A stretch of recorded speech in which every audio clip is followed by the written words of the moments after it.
اور کہتے ہیں کہ رحمان بیٹا رکھتا ہے، ایسا کہنے والوں یہ تو تم بری بات زبان پر لاتے ہو۔ قریب ہے کہ اس جھوٹ سے آسمان پھٹ پڑے اور زمین شق ہو جائے اور پہاڑ پارا پارا ہو کر گر پڑے کہ انہوں نے رحمان کے لیے بیٹا تجویز کیا، اور رحمان کو شایع نہیں کہ کسی کو بیٹا بنائے۔ ہر شخص جو آسمانوں اور زمین میں ہے رحمان کے روبرو بطور بندہ ہی آئے گا۔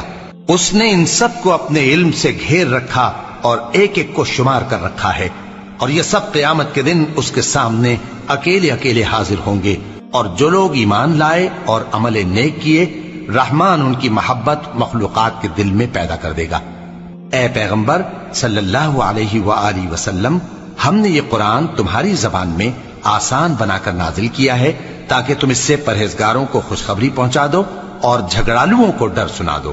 اور ہم نے ان سے پہلے بہت سے گروہوں کو ہلاک کر دیا ہے، بھلا تم ان میں سے کسی کو دیکھتے ہو یا کہیں ان کی بھنک سنتے ہو؟